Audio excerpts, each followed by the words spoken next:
नमस्कार दोस्तों, मैं ऋचा कुमारी आप लोग का स्वागत करती हूँ अपने चैनल सिनिस्टर सीक्रेट में।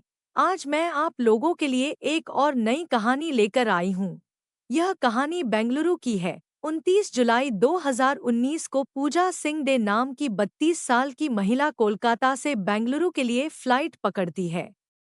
बेंगलुरु पर लैंड करने के बाद इसने ऑनलाइन टैक्सी पहले से ही बुक की हुई थी, जो एयरपोर्ट के बाहर इसे मिल जाती है।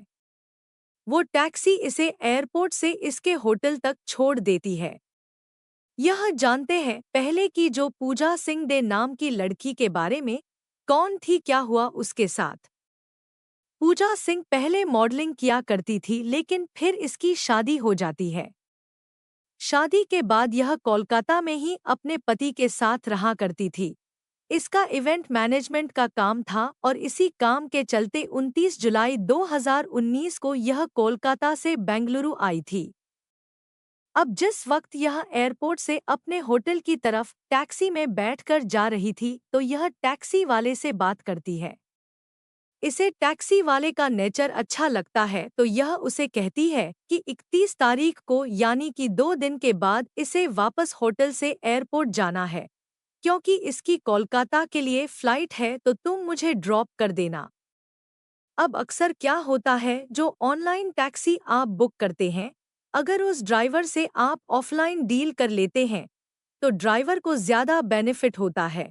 पूजा सिंह डे ने इस टैक्सी ड्राइवर के साथ यह ऑफलाइन डील करी थी 1200 रुपये में। अब दिन आ जाता है 31 जुलाई 2019। होटल से निकलने से पहले पूजा सिंह डे अपने पति को कोलकाता में कॉल करती है।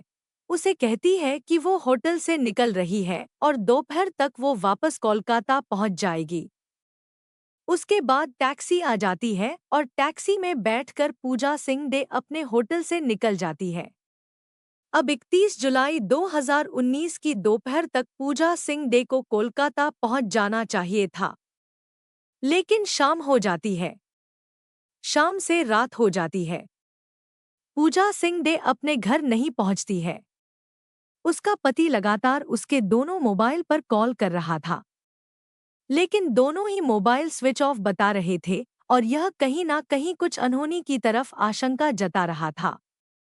अब पूजा सिंह डे का जो पति होता है, वह पूजा सिंह के जितने भी फ्रेंड्स होते हैं, उसके साथ काम करने वाले लोग होते हैं, उन सभी से कॉल करके पूजा के बारे में पूछता है, लेकिन किसी को भी पूजा के बारे में कुछ भी मालूम नहीं था। इसी के चलते पूजा का हस्बैंड डिसाइड करता है कि वो उसकी मिसिंग रिपोर्ट फाइल करेगा।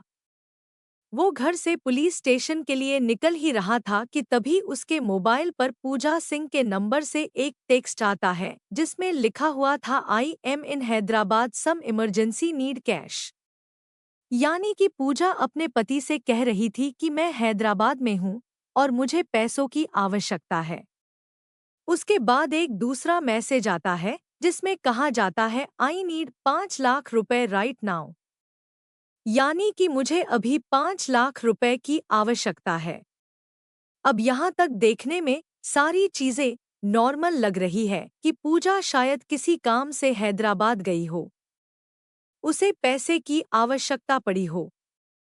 लेकिन पूजा का पति नोटिस करता है कि यह मैसेज भेजने वाली पूजा नहीं, बल्कि कोई और है, क्योंकि पूजा सिंह की जो इंग्लिश है वो काफी अच्छी थी। और यह जो टेक्स्ट मैसेज आया था, इसमें काफी स्पेलिंग मिस्टेक दिखाई दे रही थी। यानी कि किसी की टूटी फूटी इंग्लिश में यह मैसेज किया गया था, जिससे पूजा सिंह का हस्बैंड समझ जाता है कि पूजा सिंह नहीं, बल्कि इस मोबाइल पर कोई और है।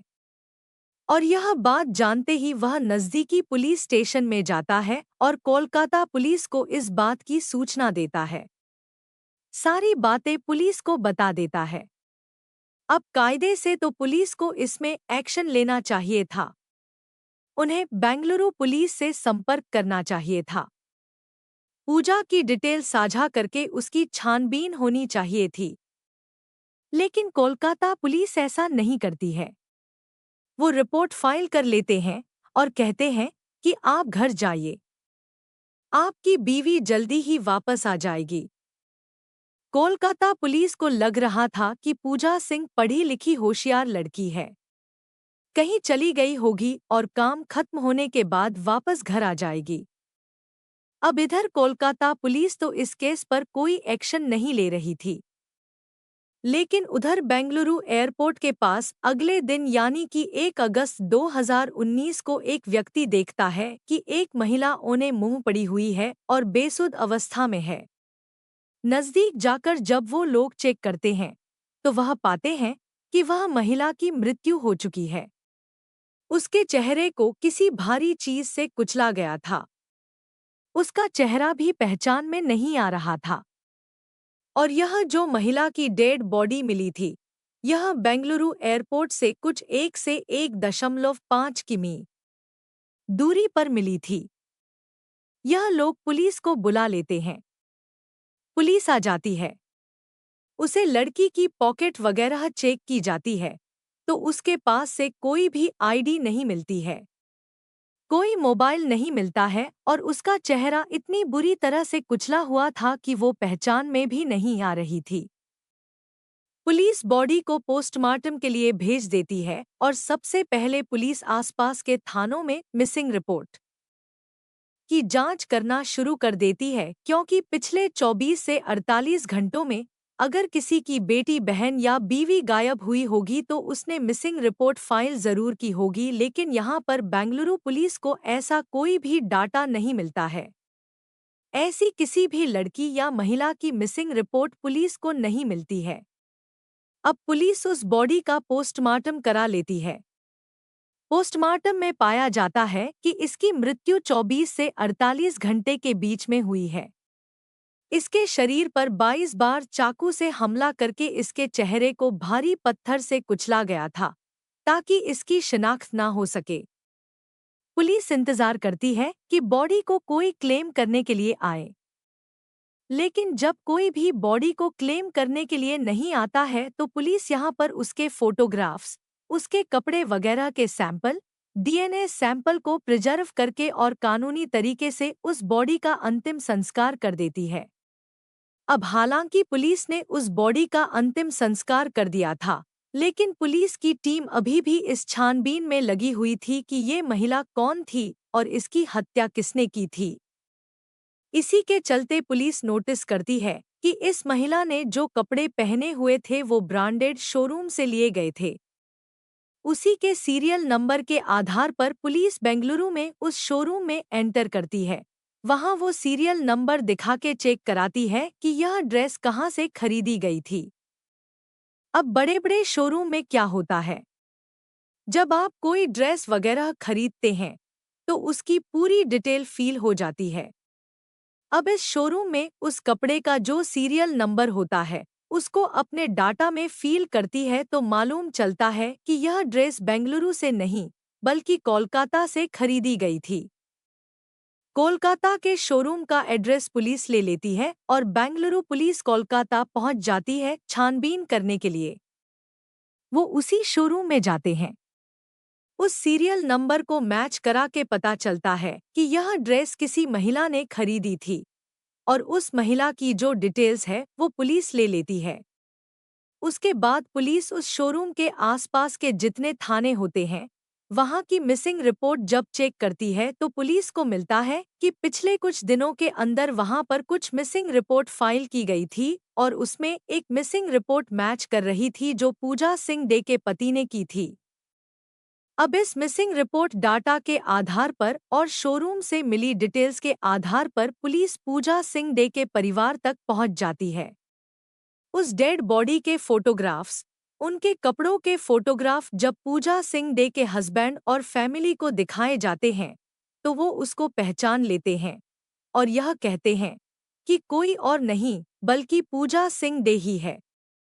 यानी कि अगर कोलकाता पुलिस सही टाइम पर एक्शन लेती और बेंगलुरु पुलिस से संपर्क करती तो हो सकता है इसके बारे में पहले ही मालूम चल जाता। लेकिन बेंगलुरु पुलिस ने जो यहाँ पर कार्रवाई की उसके कारण बॉडी की शिनाख्त हो पाई। अब पूजा सिंह डे का हस्बैंड पुलिस को सारी बात बताता है कि पूजा 29 जुलाई 2019 को कोलकाता से बेंगलुरु गई थी और उसके बाद उसे 31 तारीख को वापस आना था, लेकिन वो वापस नहीं आई। इसी आधार पर बेंगलुरु पुलिस वापस बेंगलुरु आती है और सबसे पहले वह एयरपोर्ट के सीसीटीवी चेक करती है, जहां पर 29 तारीख को पूजा सिंह डे एयरपोर्ट से बाहर निकलती हुई दिखाई देती है और वो एक टैक्सी में बैठ कर गई थी। उस टैक्सी को उसने ऑनलाइन बुक किया था। अब सीसीटीवी कैमरे में उस टैक्सी का नंबर आ जाता है, तो उसके नंबर के आधार पर और पूजा सिंह डे के मोबाइल डाटा के आधार पर पुलिस पता लगा लेती है कि उसने एक ऑनलाइन ओला टैक्सी बुक की थी। उसके ड्राइवर की डिटेल निकाली जाती है, तो एक चौंकाने वाला खुलासा यह होता है कि उस टैक्सी ड्राइवर ने पूजा सिंह डे की बुकिंग के बाद एक भी बुकिंग नहीं ली थी। यानी कि उस दिन के बाद से उसने अपनी गाड़ी बुकिंग में चलाई नहीं थी, जिससे पुलिस को शक होता है कि हो ना हो पूजा सिंह की हत्या के पीछे यह टैक्सी ड्राइवर हो सकता है। पुलिस उसके मोबाइल को ट्रैक करती है और जल्दी इस टैक्सी ड्राइवर को अरेस्ट कर लिया जाता है। इसका नाम एच.एम. नागेश था और इसकी उम्र तकरीबन 25 से 26 साल थी। पुलिस उसको अरेस्ट करती है और इससे पूजा सिंह डे के बारे में पूछती है, तो यह कहता है कि 29 तारीख को इसने एयरपोर्ट से पूजा को पिक किया था और उसे होटल में जाकर छोड़ दिया था। उसके बाद वह नहीं जानता पूजा सिंह डे कहाँ गई। अब यहाँ तक तो इस ड्राइवर की बातें वेरीफाई हो रही, लेकिन पुलिस अब उस होटल में जाती है जहाँ पर पूजा सिंह रुकी हुई थी।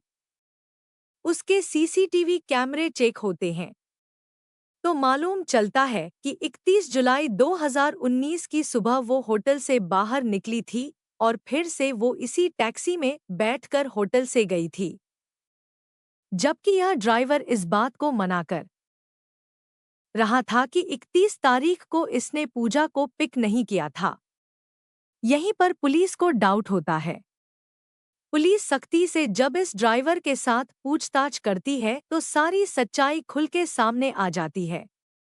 अब यह एच.एम. नागेश नाम का जो टैक्सी ड्राइवर होता है, यह पुलिस को बताता है कि 29 जुलाई 2019 को इसे ऑनलाइन बुकिंग मिली थी, जिसमें पूजा सिंह डे की टैक्सी में एयरपोर्ट से बैठी थी और होटल रूम तक इसे छोड़ना था। इसी दौरान यह नोटिस करता है कि पूजा के पास दो मोबाइल है। एक एप्पल का मोबाइल था, दूसरा सैमसंग का मोबाइल था। उसने महंगे कपड़े पहने हुए थे। वो फोन पर किसी से बातें कर रही थी। तो इन सारी चीजों को देखते हुए एच.एम. नागेश को लगा कि यह महिला काफी अमीर है। इसके पास पर्स भी है। हो सकता है इसके पर्स में बहुत सारे पैसे भी हो। दो मोबाइल हैं, तो इसके पास एटीएम और क्रेडिट कार्ड भी होंगे और इसी के चलते एच.एम. नागेश के मन में थोड़ा लालच आ जाता है। अब इसी दौरान जो पूजा डे होती है, वो एच.एम. नागेश से कहती है कि 31 तारीख को उसे फिर से होटल से वापस एयरपोर्ट जाना है और उसके लिए वो उसे लेने आ जाए। इसकी बुकिंग वो ऑनलाइन नहीं करेगी, ऑफलाइन ही पेमेंट कर देगी।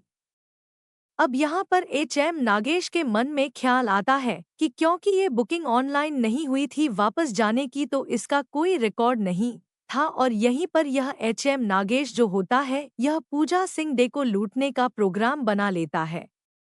31 जुलाई 2019 को यह पूजा सिंह को अपनी टैक्सी में बिठाता है, लेकिन इस बार इसने गाड़ी में पहले से एक चाकू रखा हुआ था। कुछ दूरी पर जाने के बाद यह उसे एक सुनसान इलाके में ले जाता है और चाकू की नोक पर उसके साथ लूटपाट करने की कोशिश करता है। इसके दोनों मोबाइल छीन लेता है, उसके क्रेडिट कार्ड और एटीएम कार्ड छीन लेता है। इसे उम्मीद थी कि उसके पर्स में इसे मोटा कैश मिलेगा, लेकिन यहाँ पर एच.एम. नागेश के हाथ सफलता नहीं लगती है, क्योंकि पूजा सिंह डे के पास कैश के रूप में केवल 500 रुपए ही मिलते हैं। और जब यह 500 रुपये एचएम नागेश देखता है तो वह भड़क जाता है क्योंकि उसे उम्मीद थी कि इस लूटपाट में उसे लाखों रुपए मिलेंगे, जिसके चलते अब वह पूजा सिंह के साथ मारपीट करना शुरू कर देता है। पूजा अपने आप को बचाने की कोशिश कर रही थी।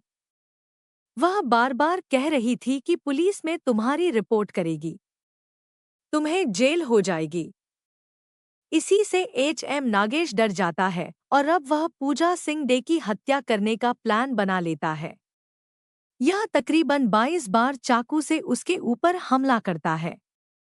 हमला करने के बाद यह उसे एयरपोर्ट से 1.5 किमी दूर एक सुनसान इलाके में ले जाता है और एक बड़े पत्थर से बार बार उसके चेहरे पर हमला कर कर उसका पूरा चेहरा बिगाड़ देता है।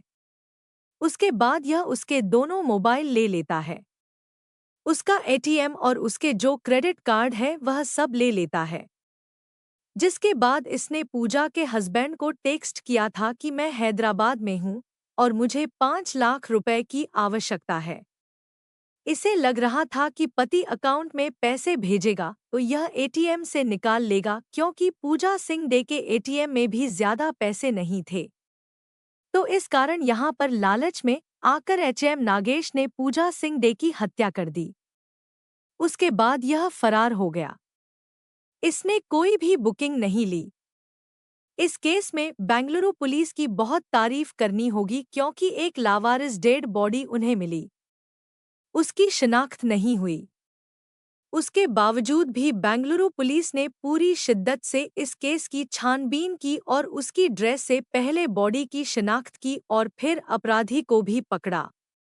अगर हर पुलिस वाला इसी तरीके से शिद्दत के साथ काम करे तो क्राइम रेट काफ़ी हद तक कम हो जाए, लेकिन अक्सर पुलिस ऐसा नहीं करती है।